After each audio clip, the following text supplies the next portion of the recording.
Welcome to the Great British Pinball Podcast, and here are your hosts Scott Rundell and Neil McRae. Oh, I love that soundtrack, Scott. It always gives me a great vibe. It's kind of a week. It's week plus one from Pinfest. How are you feeling? Still recovering. I'm old.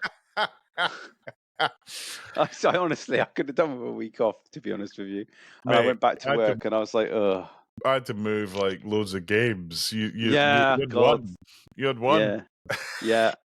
Well, no, technically two, because what was funny, obviously, is I picked up Medieval Madness on the Sunday. Yeah. And there was a funny, because there was a remark, someone sees me like I was basically, when I got the game, so those didn't know, because I wasn't really going to advertise it, especially since there was obviously some stealing going on in the car park as well. That happened over the bloody event as well, which is crap. We'll talk about that. Yeah, we'll talk about that in a bit. But basically, I thought, right, I'll pick up the game in the morning on the Sunday, drove back to Daventry, obviously, attended for some of the show, and then packed up my game and went.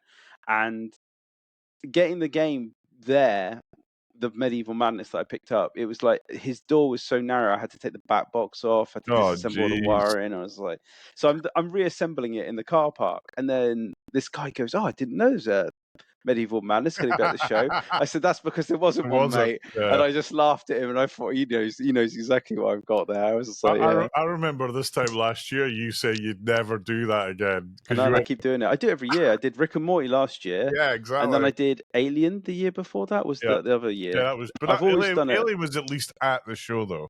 Yes, true. Minus a salesman. Who basically got into hiding at that point. He literally went deep underground, like the Taliban, sat there going, "Oh, can you find out where he's run to?" Yeah. Yeah, so look, welcome everybody. I'm Neil McRae, and I'm joined, as always, by Scott Rundell. Hello, Neil. This is the Great British Pinball Podcast, the post-Pinfest aftermath, or kind of as we used to do in the good old days of DJing, the kind of the slowdown, the chill out. Yeah. The Sunday morning chill out where you've kind of burned yourself to death and you're trying to survive. Lot going on in the space of a week. Yeah. One thing I wanted to say as well, by the way, before we kick off, big shout out. I think it's to Chaggers I think that's his name on the forum, who listened to our podcast and brought his Jaws to the show. I was going to mention that as well, mate. Yeah, he's classic for that. Because we were a bit disappointed, and actually his Jaws was rammed. I mean, you couldn't get on it. It was so popular, which was great. It needed a Jaws, so I'm glad it was there. And so Scott, take us through your Pinfest highs and lows. I think look, we're going to talk about it shortly anyway. There's another whole subject matter after Pinfest. But I did enjoy the the presentation, I suppose, better accurate way of putting it. David Fix. Yeah. I think it was good. It's enlightening to see, because obviously I didn't have the benefit that you guys did when you went to Texas Pinball Festival, which I imagine is a very similar presentation, just in a larger audience. Yeah. But it was a good turnout. It was about 3/4 full in the room.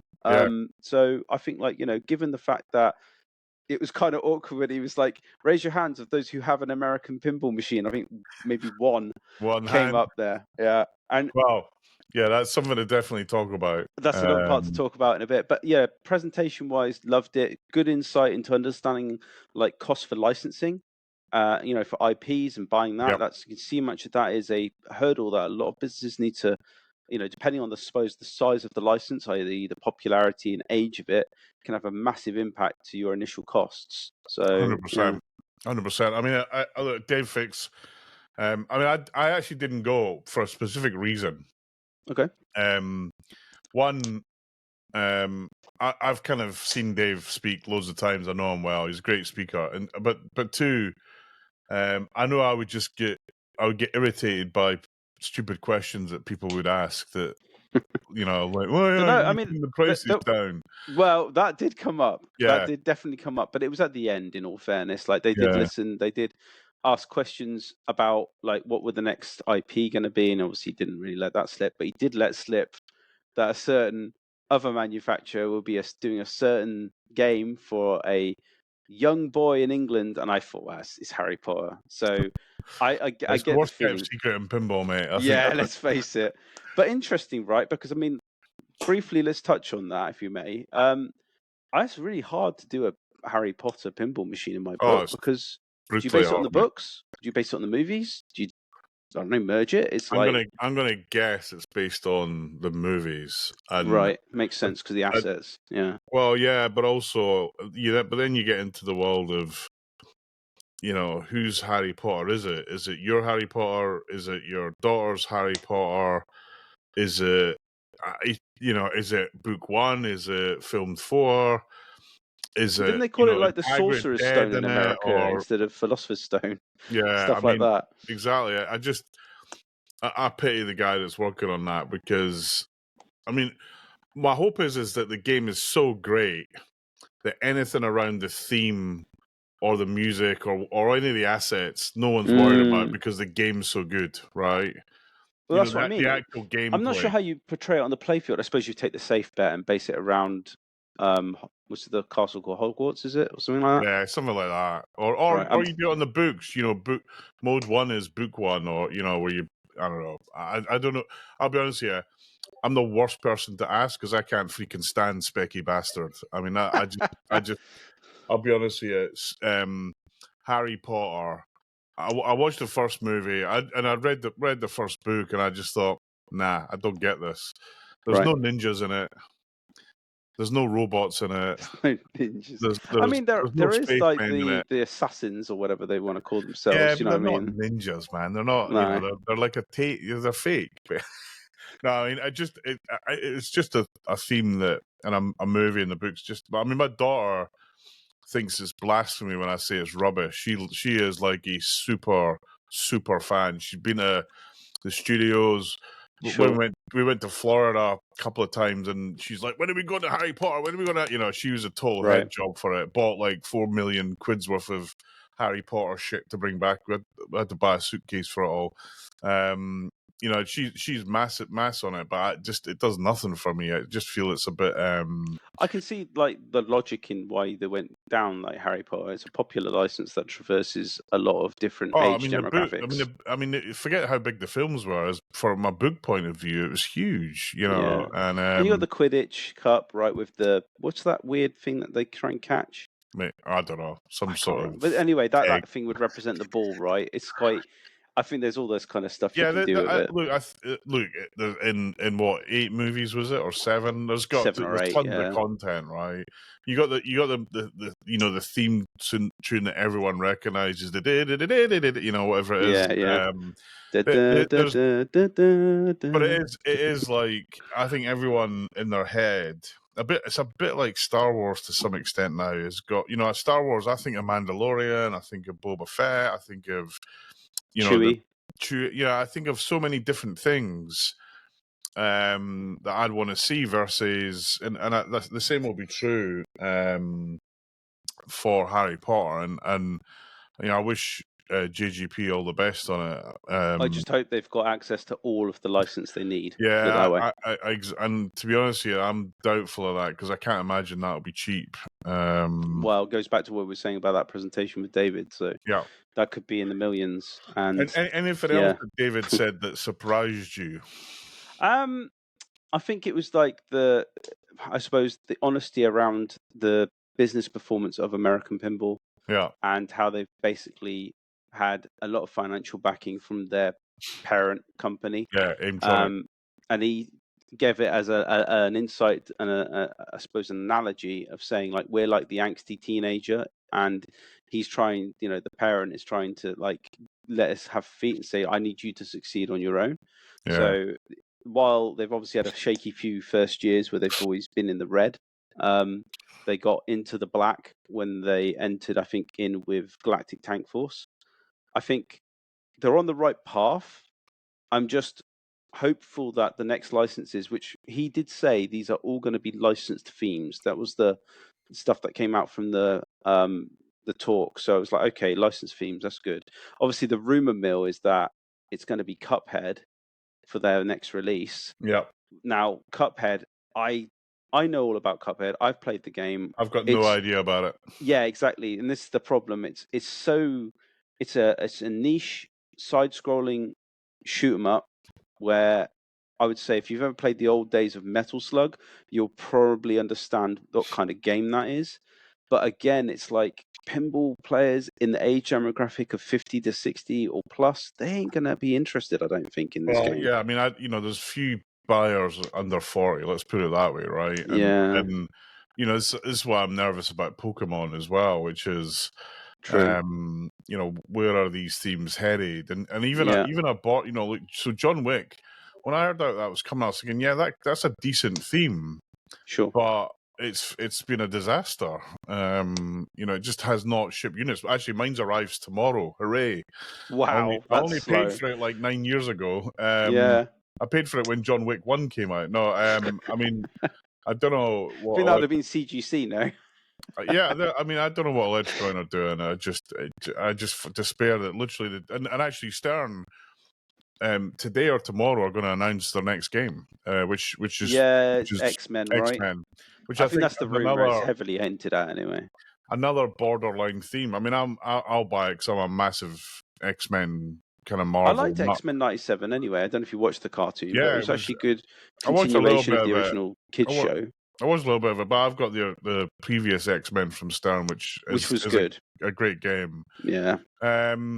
But so more on Pinfest. So David, I mean, and actually, just for those that might not know this, David Fix is the CEO of American Pinball. But he's been in the arcade pinball business for forever. He also partly runs Pinball Expo. He's a lovely guy. We took him out for curry. I have a kind of yearly curry gig that I invite a load of people to, and he came along. And his wife's lovely. His wife was with me. His wife's lovely as well. And yeah, I mean, he didn't, considering the size of the market for him to make the trip out there, which was arranged by, I think, Alan O'Grady from I really appreciate him doing that. From Ireland. Thanks for that, Alan. And also he's offered to. I'm heading out to Chicago in a week's time to play at Papa 21. He says, come and visit the factory. So I'll pop down there and maybe see something new. But look, more on Pinfest. What else? What games did you play? What was? I played a lot. For my sins, I ended up buying one as well. So I thought, I bought Medieval Madness. Why not spend another 10+ grand on another game? Because I'm already moving house. Like the key of the strategy there though was to get the wife to play it first and see if she liked it. What game is this? So this was Labyrinth. Labyrinth. So basically, yeah. I you know what? I'm a sucker for that film. I loved. I knew large you were going to buy that films. game. Yeah, it was. I think after I had to and this was something we need to discuss from what happened on the forums, obviously, as part of some of the ongoing discussions that are still happening around it. But for me, at least, I felt like having exposure to actually try the game, because again, for those that aren't aware, in the UK, we've got no venues to go play games. Nothing new anyway. It's really difficult, other than like Pinball Republic, which is set in the southeast, and then we've got a couple of places in the Midlands. There's just nothing really to go out and play the latest titles. Kind of, it's not where it needs to be in the UK, and at the moment it won't ever be, because unfortunately the market just isn't big enough, which is again something we will touch on later on. But having the opportunity of playing Barrels of Fun's Labyrinth, I was like, yeah, this makes me smile, and I was like, I've got to have it. And I think what really made me realize that the game was built robustly is that it didn't break down once. It was just rock solid throughout the entire weekend. I thought any game that can take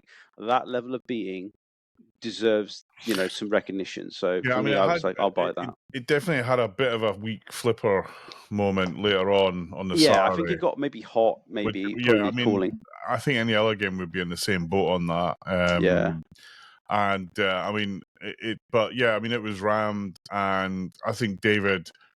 But as well, I think David bringing it over will have only reinforced the fact that it'll probably pay back, because he took it he got it over for the show in January, which is more of a trade show than a public show. Sure. And people don't go there to buy. I've yet to see anyone go there and buy a pinball machine, if I'm honest. But it's a kind of trade show where all the trade folks come out. But I think bringing it to Pinfest was a stroke of genius. and I think I know of 3 people including you, that have told me that they've bought it off the back of. I was going to say, I know for a fact he's actually secured some sales based on what happened at the show. So, which is great news. And yeah, I mean, in terms of new games at the show, it was probably one of the best ever. We had Elton John there. Yep.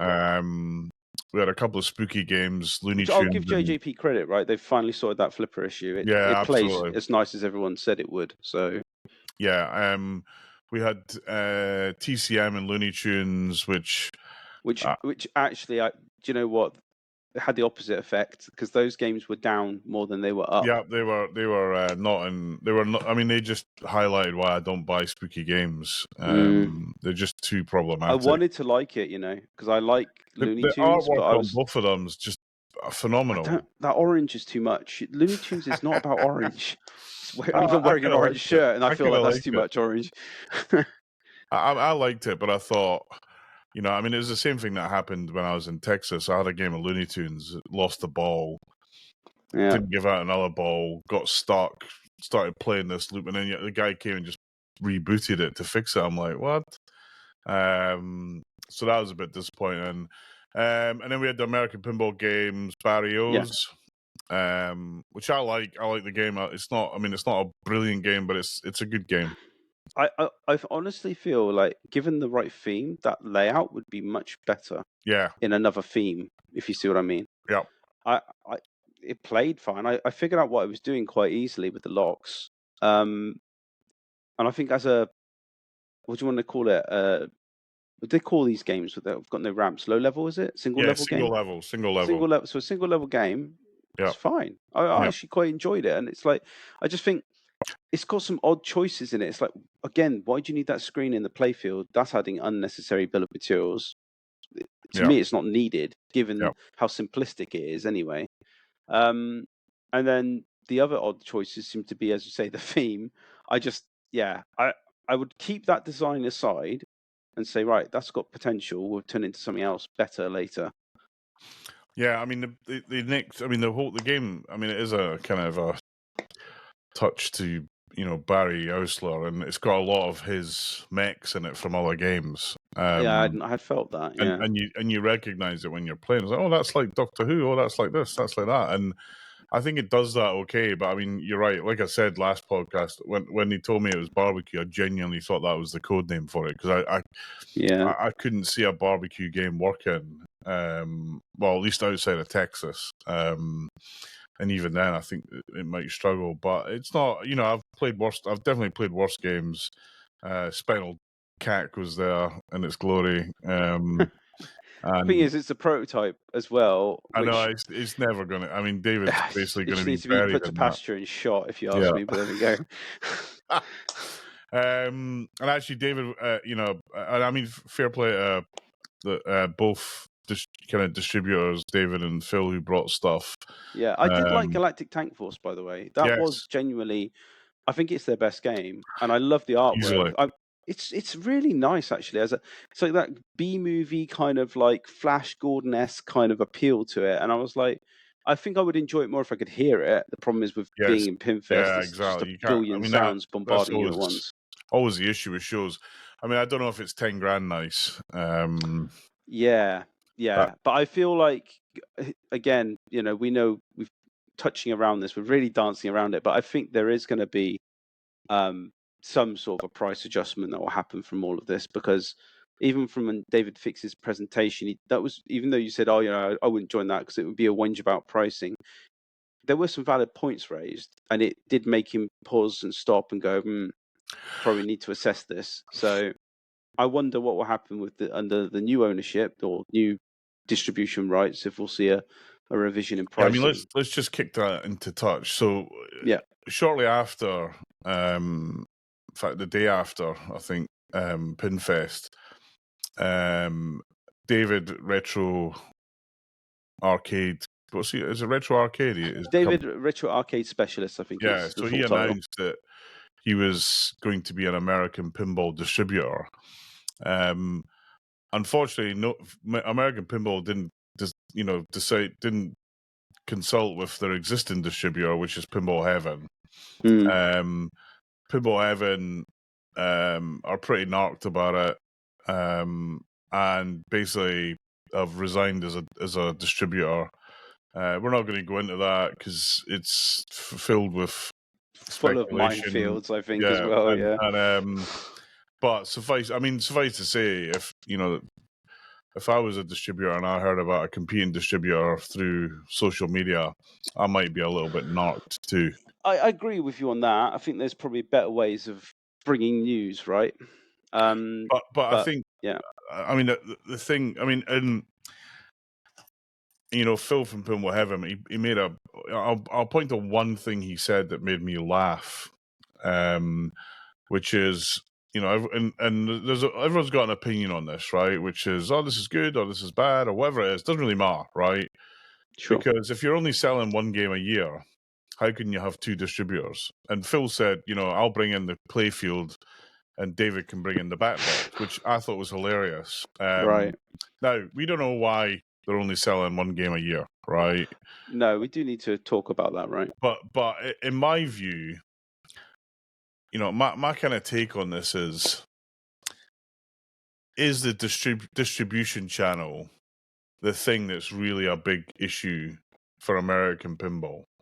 Or do they need to be thinking about how they position and design and build their games differently? So that, I think, is very valid. I think that's why I feel like there should be a price revision.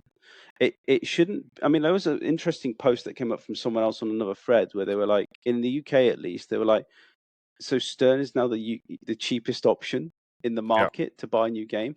That feels weird because I must admit, I wouldn't say Stern were the most expensive, but they were always kind of the middle of the road price. For a pro, remember, Yeah. a pro. Yeah. But even then, I'm like, there should be cheaper alternatives because if you're building a game on a non-licensed theme and you're doing it to a state where it's maybe the equivalent of a pro, you should be able to do it below a Stern price in my book. Yeah, well, only in the UK, theory, mind, in because theory, we I pay through the agree. nose In for theory, our pricing. No, in theory, I agree. Look, if you've not got a theme, Yeah, that's a ton of money you've got to spend, right? sure. And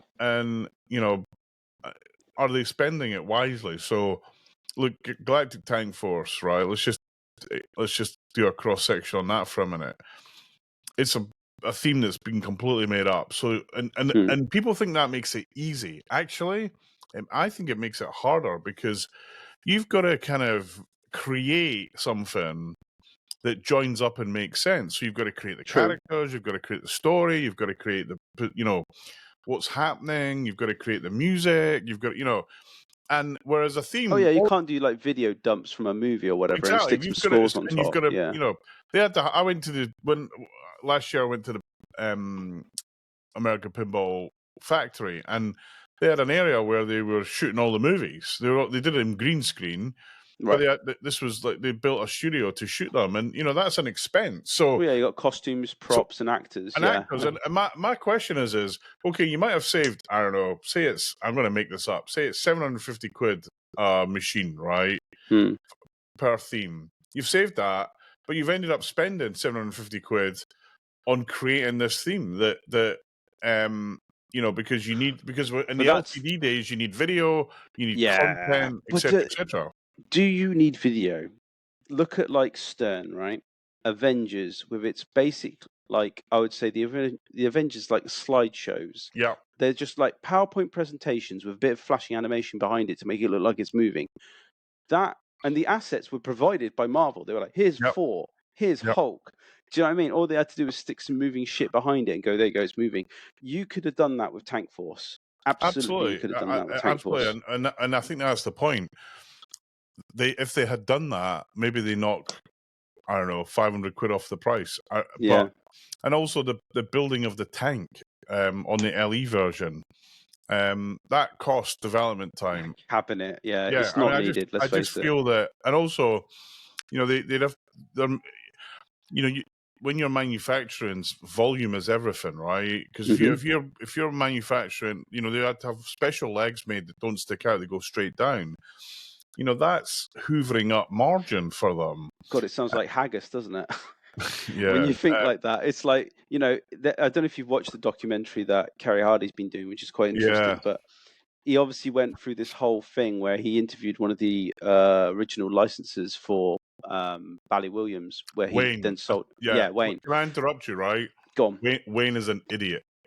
Okay. Seriously. So I thought this was hilarious, right?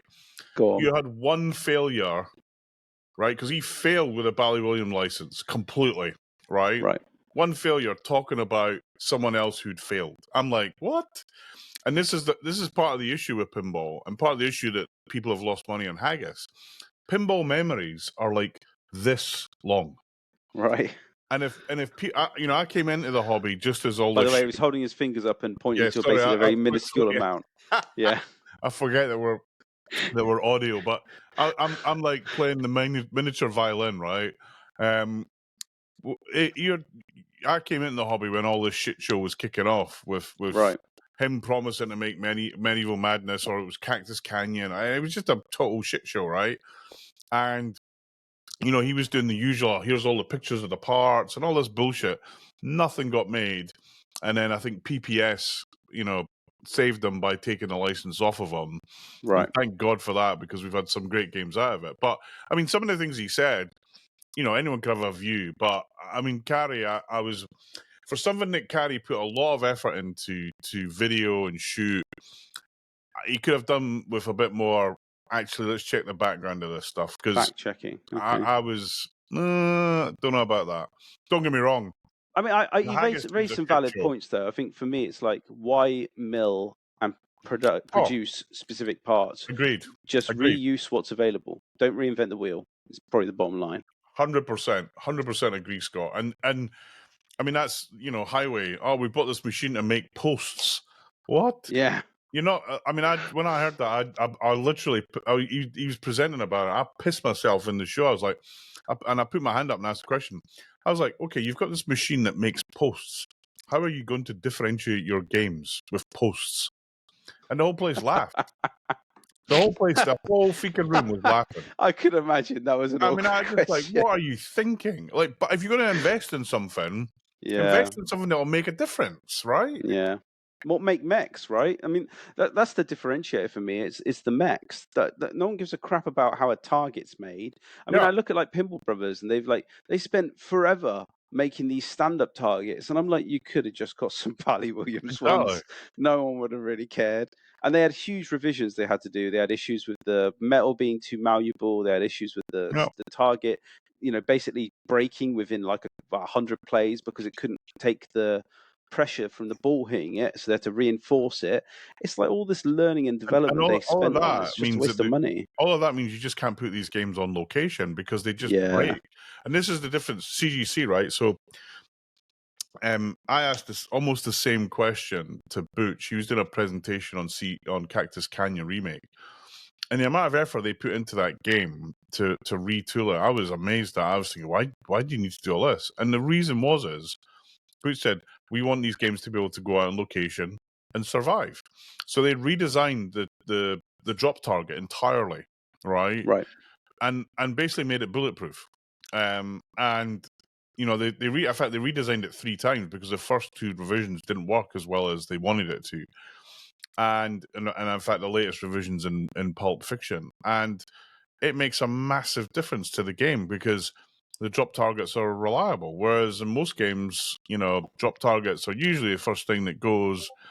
And their view is that allows us to sell to, the only games that go out in location right now are Stearns, right? Jersey Jack, American Pinball, Spooky.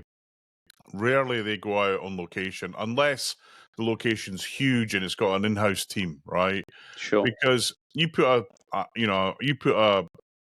Godfather in a pub in Essex, it'll be broken in 2 weeks, and you'll have to go visit it, right? And even the Godfather that was at Pinfest broke down. Yeah, exactly. The rubber snapped on it. Yeah, and it's Elton John actually made it through the whole weekend, which was great to see. Although there was, I think there was one issue with it, but I think it got solved. But look, we've retooled this because we need to do it because we want these games to earn money, right? Which is ultimately, it's where Stern come from. Although I'd say on a couple of occasions they've got that wrong, or they've tried to take money out and maintain reliability, and they failed. In fact, drop cut targets. corners.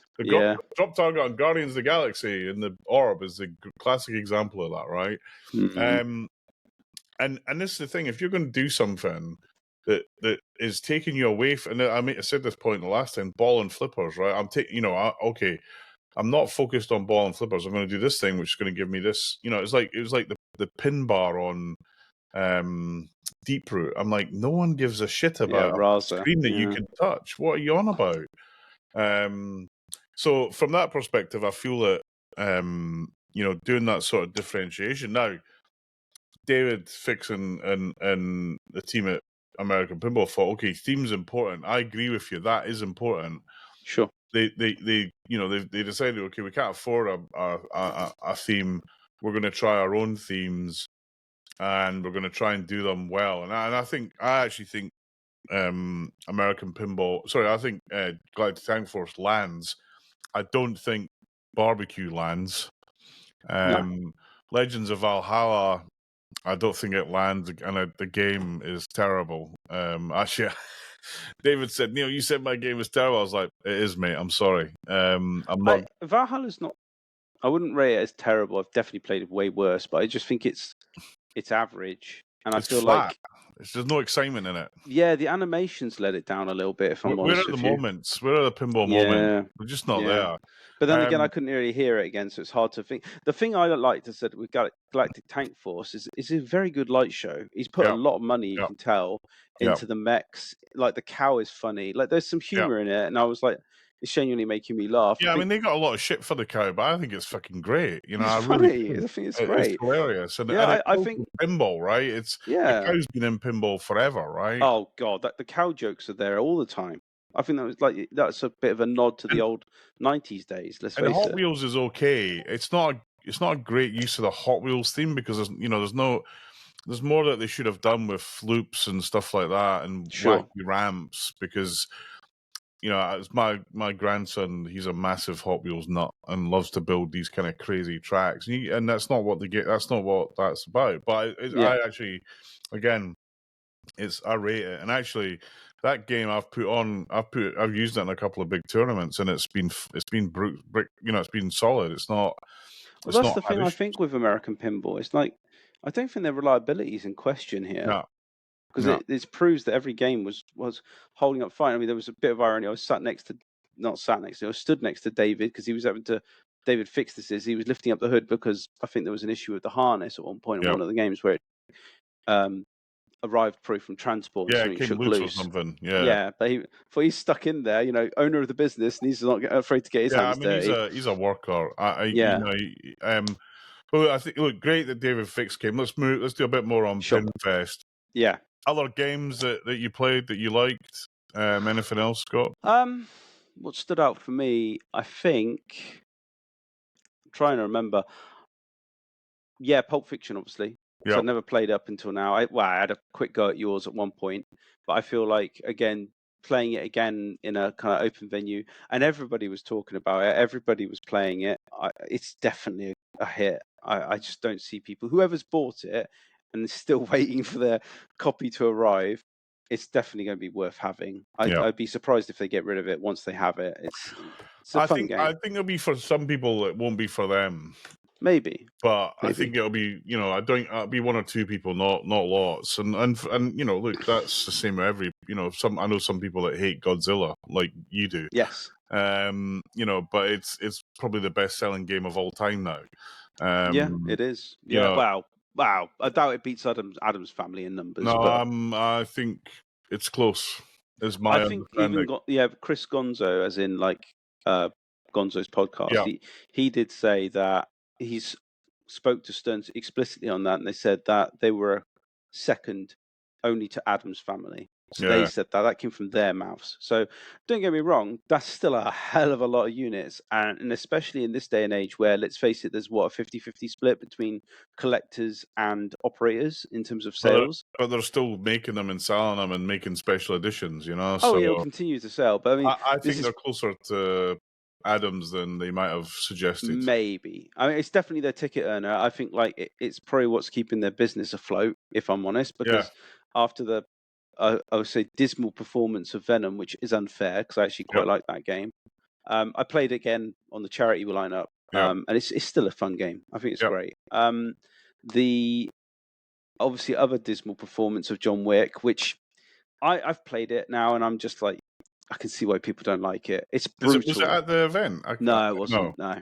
But I've played around someone's house. So, but for me, that was the Pro, obviously, not your fabled Ellie, which still hasn't arrived. Arrives tomorrow. Amazing. It will arrive by the time you see this, hopefully. Maybe so. But yeah, I feel like it's just a bit too brutal for me, that game. And I feel, I don't know, I don't like brutal games as it is. I mean, the shots are tight. You need time with it. Yeah. But I kind of like the way it's going with the missions and the stuff on it. You know, we'll see. It's I mean, like X-Men is again, like speaking on, I suppose, like their next release, which should be imminent, might even be before this show comes out. Yeah, they might have already announced it, and we're talking. Yeah, but I feel like, you know, X-Men 97. I don't know. It's appealing to me, to a younger demographic, like the 40s. I just don't know. I don't know if that's going to sell well. It'll be like Venom again, maybe. Yeah, it's a tricky one. On location, I think it might do okay. Yes. Yeah. But you know, it's a tough one. I think. I think like we're kind of waiting for the Back to the Future, and if that's Dutch, which I think it is, I mean, you'll be waiting 3 or 4 years to get your machine. It's gonna take a long time, unless they, you know. I don't get me wrong. I'm kind of glad they got it in one way because they might do something well with the license, but I'm also concerned in another that they don't have the production facilities to meet demand. Like Stern would meet demand. Do you know what I mean? You'd get that game pretty damn quick. Well, and also, how much is it going to be? Because I think I think folks are in for a shock, is my guess. If it's going to cost, like, and if they manage to pull all the licensing off, and they had to convince a lot of people to, like, you know, like Michael J. Fox, who was, let's face it, quite famous for not allowing his appearance on the original game. I don't know. It's kind of like you just think how much money they're going to have to throw out at 13, 14,000. It definitely feels like that sort of money, and of course their biggest market, they got to ship them to the US. So I suppose we should talk about Alice. Have you seen the video, by the way? Yeah, I saw the video. Looks interesting. So I always, you know, games always look great on video. Sure. Even ABBA looked, you know, okay on video. And actually, I don't know if you saw what's his name? Oh, his name's got in my head. He's got one, and he did a stream of it on Twitch. You mean ABBA, do you? Yeah, ABBA, sorry. Right, I was going to say, I don't think anyone's called Alice yet. No, not yet. I mean, everyone's getting these previews of it, but... Sure. Okay, let's just finish off. Let me give you my take on Pinfest. Oh, yeah, sorry, I jumped in it, Look, I thought it was a good show. I actually thought last year was better. Okay. And it was kind of, for me, the schedule was a disaster. And I've had lots of feedback, people saying... There were conflicts, weren't there, between the women's tournament and the main tournament, I think. Like, Saturday night is socializing night, right? The VIP kicks in, it's a bit quieter. Lots of people nip out for a curry, they come back, and they play pinball, and then they do a bit of karaoke and beer in the bar when the show shuts. And I had to, I mean, I have this kind of, it's become a bit of an annual routine now with taking folks out for a curry, and I had to leave early. Like the curry place made my food early. I had to eat it like I was like I'd never eaten food before, which whilst no one had any food, and then I had to head back into the hotel the hotel for 7 to play in the finals, which I was super glad I qualified because it was hard. Actually, David and Claire and Paul, they probably ran the best tournament at Pinfest that I've played in. It was a lot of fun. It ran really well, and it's hard to see how they would improve it. Although I know space is becoming a challenge in the room, but the whole Saturday night.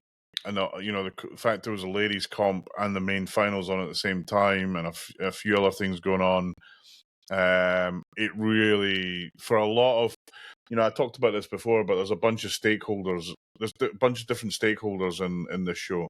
One of the most important stakeholders are the machine bringers, and if the machine bringers aren't looked after, the show will suffer. And I got from a lot of machine bringers that they were frustrated that the social aspect of the show wasn't quite where it needed to be, and it's hard to argue with them. And look, all the organisation, was great. Was that based on their comments, based on what you had in your experience over the scheduling of the events, like the tournament? Because people who they would have liked, so some of the guys said, "Oh, Neil, we missed you at Curry because you had to bail out." That's just nonsense. And it wasn't just me. There was. I find that really weird though, because didn't you guys start on the Thursday for qualifiers? Well, no, they've set up. The qualifiers started Friday morning. Look, can you run the tournament and keep Saturday free and run all the tournaments? 100%, I could do it. It's a piece of piss. Sure. And actually, I gave Phil that feedback. Do you want me to be brutally honest? Yeah. I don't even know why there's tournaments at Pinfest. Yeah. Well, someone else. It should be about pinball and socializing. That's what it should be to me. Someone else said that to me as well, and what they said is, why do we need a tournament at Pinfest when we've got the UK Open? And I like the Pinfest tournament. I enjoy it. I didn't even start the classics because it was so hard on main. I just focused on it. So, and I said I qualified. I was like, and I qualified well in the end, literally in the last minute. But a win's a win. But sure. A few other people have said that to me. Why do they have a tournament there? And I think it's something Phil needs to think very carefully about, because most of the game bringers are not tournament players. Most of the attendees aren't tournament players. Exactly. And the one thing I'll say, and I'm going to come across pretty negative here, but it's all about constructive feedback. If I had been at the show on Saturday as a normal punter, I would have been mightily pissed off, because that, and even to some extent on Sunday, the wait to get on games. Oh yeah, that was bad. Was outrageous. Yeah. I mean, worse than, I've been to a lot of shows. That is the worst I've seen it. I mean, we go about touching on Chaggers bringing Jaws. I think I got on it once, and that's only because I'm a donator and I could get obviously access to the interior of the area before it opened, so I could then stand in front of the game I wanted to play before the general public were allowed in. And then on Sunday, they turned all the games off for the awards. And again, I'm like, what are they doing? Just to make it look, if people are interested in awards, go find a room and hand out trophies. But most of the people there, who's this? I don't know why.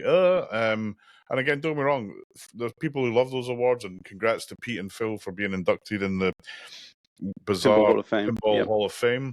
I won't start that rant again. But I just like, what are you thinking? You're right. Actually, I didn't even think about that, because the general public won't know who these people are. No, they think it's like, in all honesty, being brutal, will they care? They're here to play pinball. They've paid for admission.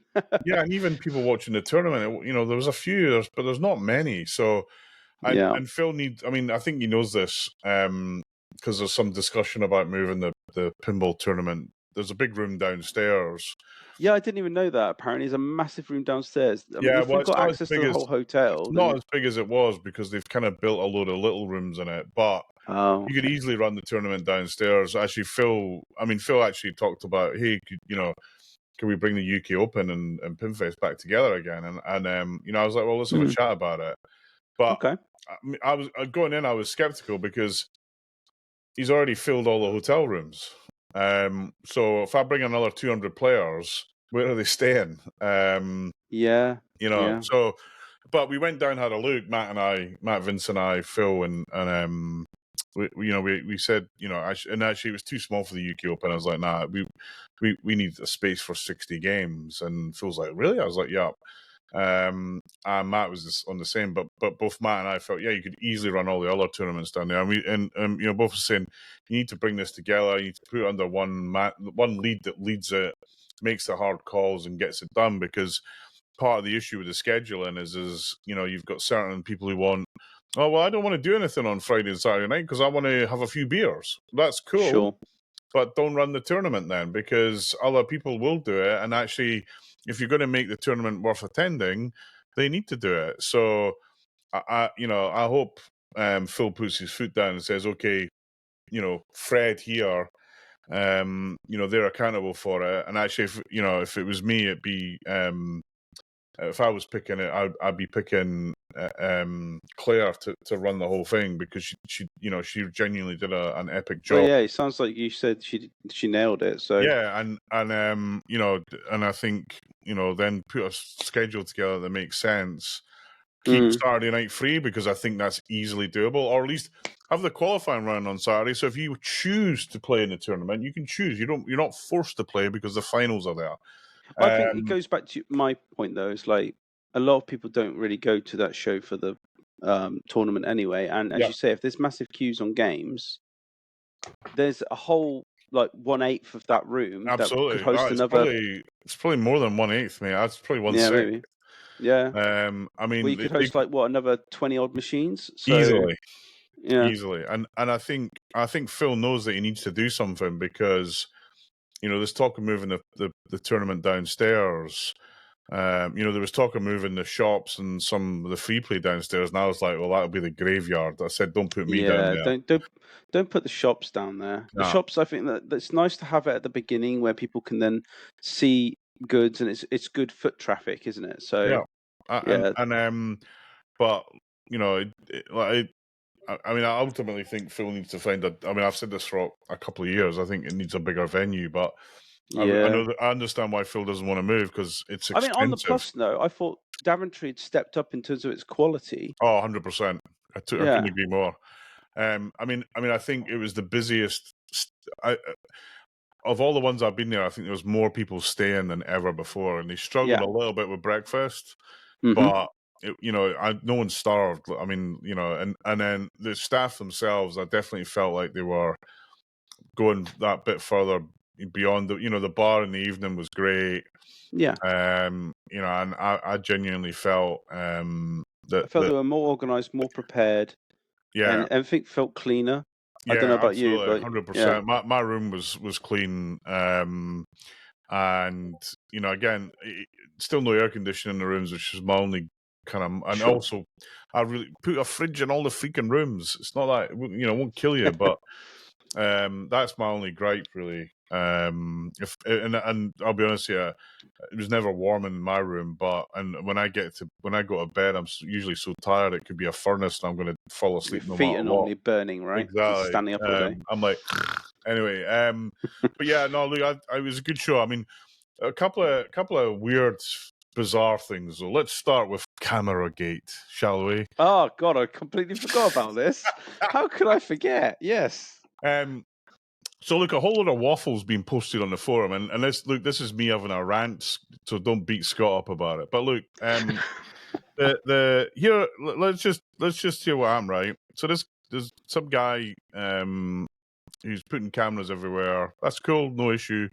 I actually didn't see anything that said you were being recorded, although in the past I have seen it. This time I didn't, but whatever. And who owns the footage? Blah blah blah. Not sure. But we were playing a game of Genesis, and I stepped back and caught the camera and actually knocked it clean off the pinball machine glass that it was sitting on. And I have to say, if that'd been my game, that camera would be in the bin. So don't put a camera on my game. It was on one of Matt's games. I don't know if Matt knew about it, but I then tried to put the camera back up, and it kept sliding off the glass. I finally got it stable, and I thought, you know So what? that's weird. You're saying it was sat on the playfield glass. Is that Yeah, it? the tripod with this GoPro, which I don't know was like older than my great aunt. You pick them up on eBay for about £3. Right. It was on. It was hooked up with this battery, and it was on this tripod that kept sliding down the glass, and I accidentally knocked it over, and I tried to put it back, and it kept sliding down. Eventually, I got it kind of stable there, and I thought bollocks to this, and I just pressed the button and pointed at the back glass and said, "Have an animation of a static back glass." Guilty as charged, right? You went However, into your, that's to your all I did. shenanigans. That's all I did. But funnily enough, since this big The plot thickens. doomsday, where the world has ended, we've been taken over by aliens, and Liverpool have won another trophy. This is the world that we're in, right? Someone else, in fact, 2 other people approached me who had similar shit shows with these cameras. One that got knocked over and couldn't and got, I don't know, it was apparently in a stupid place. It got knocked over. And then someone else had a similar thing where the camera was in the way. They were trying to load games or something. It was in the middle of the room, the middle of the corridor. So I get blamed for all of the disruption. Of course I'm you guilty did. as charged on one. Lock me up Well, and put me in an you know your order biggest suit. mistake there is because you got caught being on video doing it. They had your mug shots, mate. Multiple Luke, shots. do you think, look, I don't know, I've only worked in TV and video for like the last 20 years. Do you think I don't know it was recording? Jesus Christ. Anyway, and about something. Neil's got no respect for other people's property. Shut Apparently the not. fuck up. That's my response to that. They didn't like my humorous response. I thought it was No, pretty I know. good. It's like You're I even dancing did into my hair Prodigy. especially for it. Yeah. I was like, wow, there's a proper how can I put it? You know what, over Scott? the top response, but there we go. Scott, some people do anything they can to be offended. They do. Yeah. And look, if it wasn't for those people, the world would be sad and have no drama. So anyway, Well, I tell you what, the is, forum misses you, Neil, because they love the drama. But there good we go. news is I've now got a few lines for next year's t-shirts. You do. Yeah. Well, I'm gonna get that one where I superimpose your face on Prodigy and have fire I starter. want one of them, definitely. Yeah. I want like camera starter. Camera starter. I mean, like, look, I get it.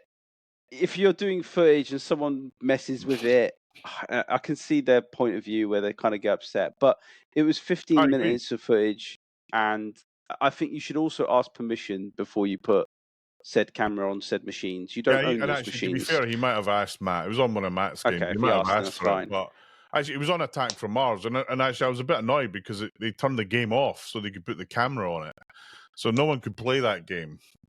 Which I'm like, wait a minute, if I'd sold my game and turned it off, I would be getting my ass kicked. Yeah. But what I'm going to do next year, I'm going to bring 20 fucking cameras and stick them all over my games, and no fucker can play them. Basically, so sounds like it annoyed you, Neil. what annoyed me? So I got inundated with people giving me a hard time about it. I'm sure. And my first response was, you need to get your facts right about what actually happened. Because on the thread, it's like Neil McRae, all I did all weekend was fuck with someone's cameras. I did not do that. It was portrayed that you broke that. multiple cameras and it was off for a long period of time and it destroyed footage. And I was like, destroyed footage. I'm like, are you kidding me on, man? I tell you what, I'll turn my camera on and point it at Foo Fighters for an hour and give you all the pinball footage you need. All right? Sorry.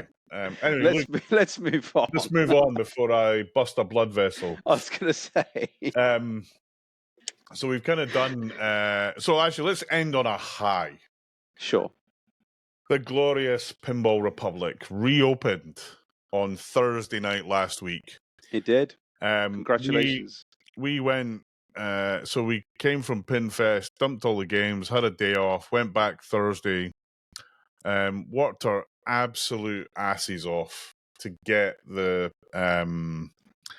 club kind of ready to open. I mean, I have to say, I walked in on Thursday morning thinking, oh my God, we're never going to open in time. And I genuinely thought I'm going to have to cancel this opening tonight. That's where I thought we were, because there was so much that I had to do.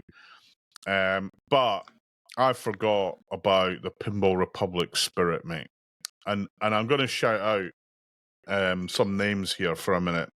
Sure. Sorry to kind of take this over for a moment, but Ian Claricoats, James Reed, Joe Burke, Tony Greenwood, Graham Swaffield, Matt Vince, Clive Bush, Di Bush, Mike Parkins, Armin Lloyd, Andy Brock, Conrad Chambers, Tom Shine, Brad Atwood, and the Monster.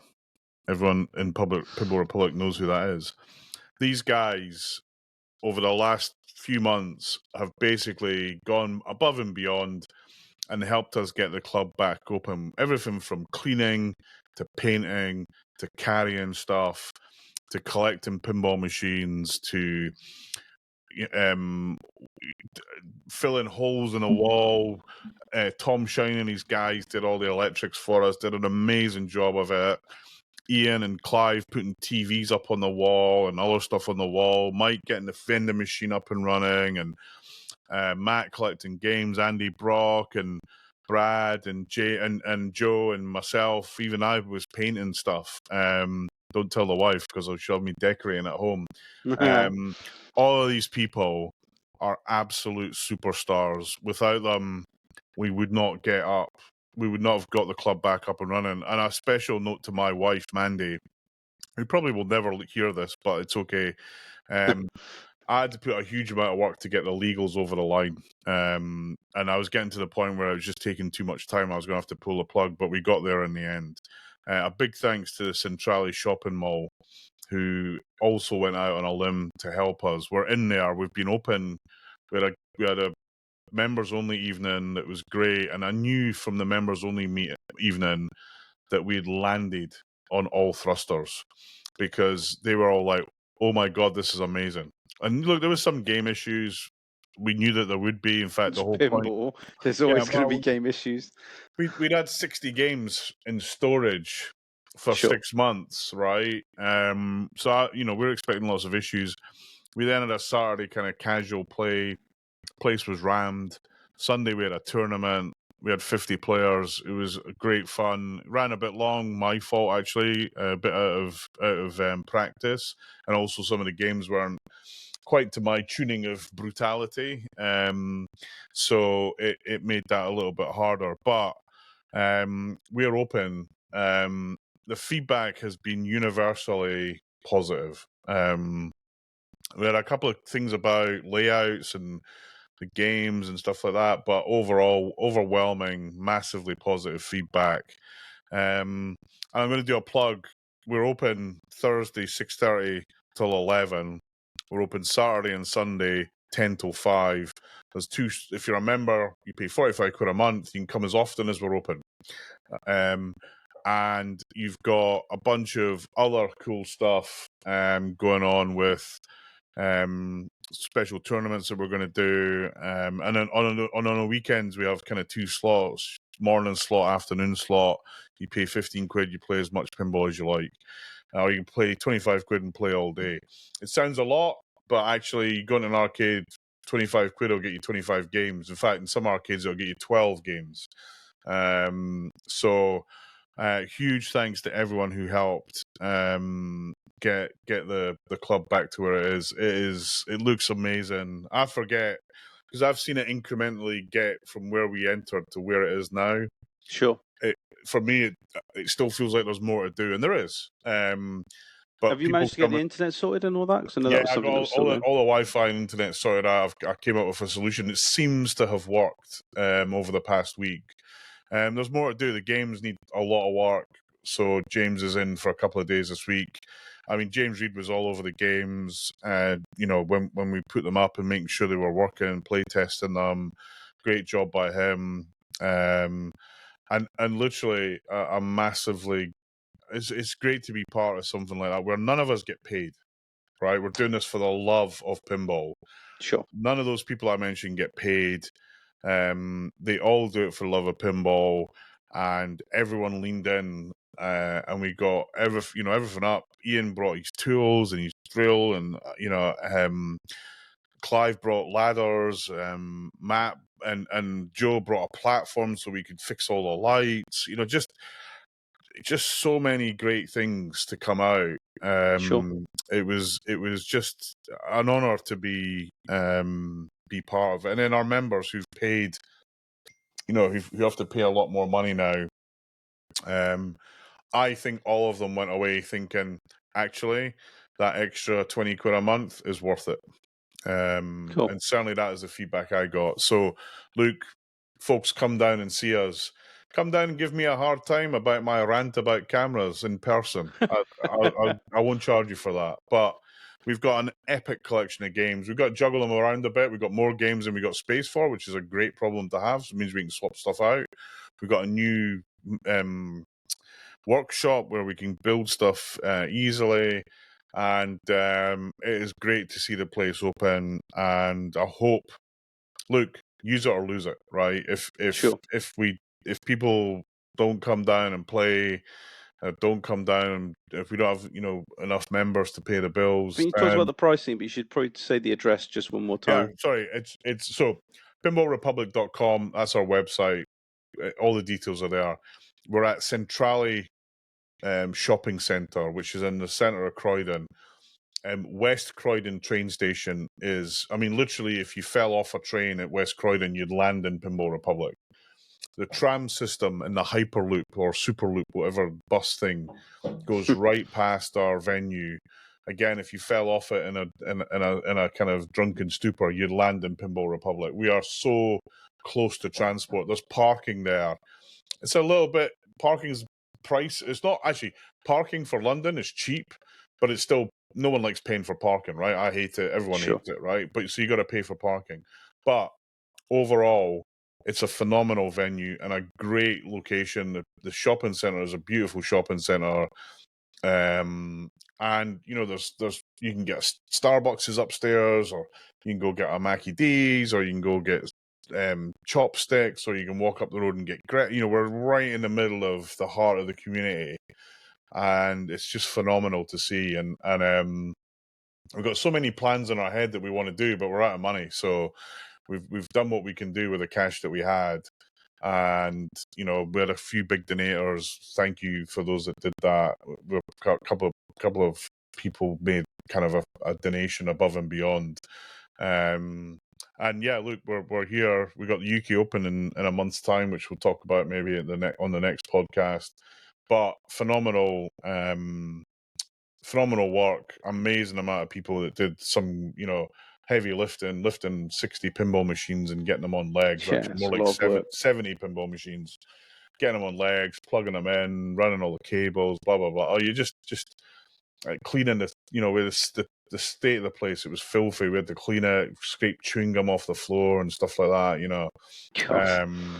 Hard work. But look, and Scott, you need to come down. In fact, we should do the next podcast in the club, Is that right? or at least a podcast in the club. Maybe not the next one, maybe the one after. But we should do that. Maybe do a bit more of a video. Yeah, they can see that I'm not your puppet. That was one of the other comments we had. They thought I always sit too low, and I'm being propped up by Neil, and like I'm some sort of puppet on strings. I can safely say I do have my own independent thought. Right. And on that, I'm getting hassled to go somewhere. Okay. So, look, first of all, thanks everyone who came to Pinfest. Thanks to everyone that worked at Pinfest. Again, a lot of hard work going on there. People bringing games. There was some bizarre thing with tires getting stolen, which is a bit worrying. There's no point in covering that, but that needs to be sorted out for next time. Because actually, we left a load of games and the night. So our van. The van I paid for, it got its spare tire nicked, whilst it had 8 games in it, and that scares the shit out of me, frankly. And luckily we'd been sensible about how we parked it, so it was impossible for anyone to, even if they wanted to get into it, they couldn't. But anyway, a lot of hard work, a lot of good stuff. some great stuff on Pinball Republic reopening. Thanks to David Fix for coming over to the US. And Scott, you were robbed from the point of view of the best game. Well, By an thanks for saying, absolute but mile, right? Stevie Sure. Wonder could have picked out the best game in that place, and it was what Scott brung, an amazing reimagination, into cyberpunk. Played lovely, looked lovely. It looks staggeringly good. Actually, I think it was kind of hidden in a weird part of the show. yeah, a lot of people remarked that, said it was stuck in the corner, and that was a lot of people didn't know it was there because it was. Yeah, But I mean, it's the juggling act, isn't it, between putting it in the open where it could potentially get damaged versus sticking it in a corner where it won't get noticed. So, like, I say the one thing I'll be quick on it is that one positive that came from it is that David Fix went up to my wife and said, yeah, phenomenal work. I'm really impressed by what you've done. Did you do all of this? And she said yes. And then he said, here's my card. Let's have a conversation. yeah. I So mean, look, if there's some absolutely. recognition that's going to happen, and rather than some Joe blogs off the street that just says it looks nice, to have somebody in the industry genuinely say it looks 100%. good means And more it than is. anything I else. mean, not many artists have done a playfield, and it's not, it's not all we just throw art on it. You've got inserts, you got holes, it's not easy to do that. Well, it's to make it cohesive, And right? But they've done that. So, look, great job. I mean, don't get me wrong, the Whitewater that won it was nice. The Harlem Globetrotters was, I mean, Stan's game. Let me tell you, once upon a time that was a nice looking game. It didn't even have matching flippers. So again, clearly Stevie Wonder was a judge. But it is great to see. And I gave some feedback about how they should run the competition. Like there should be a panel, and then maybe there's a people's vote, but there's a panel that sensibly looks at games like they do at car shows. sure. Anyway, Luke, Scott, as always, thanks. It was great to see you and Holly at Pinfest Nice seeing as well. you as always, Neil. We will catch up soon, and let's everyone have great pinball, and hopefully I've been looking at Stern's website, clicking reload all the way through this, just in case they launched the game whilst we were recording. They might do, but yeah, not and they yet. haven't done. But yeah, we will shortly see that new game from Stern. And tomorrow, I'll probably be watching the new game launch whilst I unbox the last new game. It's taken months to arrive. And on that bombshell, I'm Neil McRae. I'll bid you And I'm Scott farewell. Rundle. See Catch you you guys soon, later. folks. And also, don't forget, cameras.